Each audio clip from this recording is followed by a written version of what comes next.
కిసిలకు పోతే ఒక రైతన్న వచ్చిండు, ఒక తాత. ఏం తాత బాగున్నావా అన్న. ఏం బాగుండే అన్న. అంటే అదేమైంది నీకు అన్న. ఏమున్నదే, పాలిచ్చే బర్రెని ఇచ్చిపెట్టి తానే దున్నపోతుంది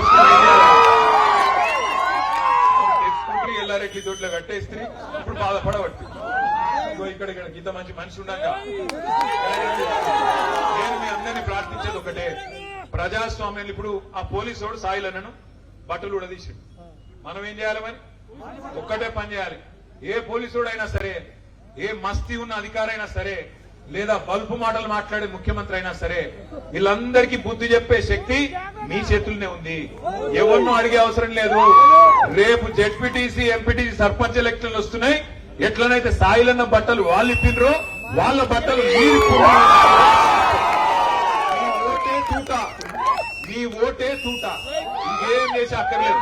వస్తారు మళ్ళా దగ్గరికి, అన్న అంటారు, బావ అంటారు, బామ్మడిది అంటారు, అల్లుడు అంటారు, తమ్మి అంటారు, దండం పెడతారు. గ్యారంటీ కార్డులు వంచిండ్రా ఇదివరకు మీ కాడ? ఒక్కటన్నా గ్యారంటీ అయిందా? ఒక్కటన్నా అయిందా కనీసం? ఏ ఒక్కలకు కూడా ఒక్కటి కూడా జరగలే. అందుకే నేను అంటున్నా, ఇవాళ మన గురుకులాల్లో మన పిల్లలకు విషం పెడుతున్నాడు రేవంత్ రెడ్డి. 100 మంది పిల్లలను బలి తీసుకున్నాడు ఇప్పటికే.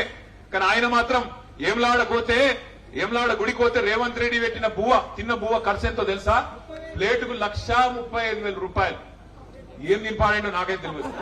బంగారం తినడా, వాడు వెండి తినడా? ఒక ప్లేటుకు 1,35,000 అట.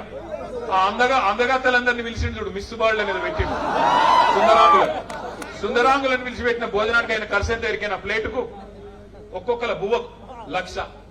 మరి 1,00,000 సుందరాంగులకు పెడతావు, నువ్వు ఏమలవాడకు వచ్చి తింటే 1,35,000 అవుతుంది. మా పొరగంలో కనీసం 100 రూపాయలు తను మంచి భోజనం పెట్టేస్తలేదా నీకు? లేవా పైసలు? బయట వాళ్ళకు పెట్టడానికి మస్తుగుంటాయి. కానీ మన పిల్లలకు 6.5 లక్షల మంది పిల్లలు 1022 గురుకుల పాఠశాలల్లో కేసీఆర్ గారు పెడితే, ఇదే ప్రవీణ్ కుమార్ గారు అద్భుతంగా నడిపిస్తే ఆనాడు ఎట్లుండే పరిస్థితి, ఇవాళ ఎట్లయింది మన గురుకులాలు ఆలోచన చేయండి.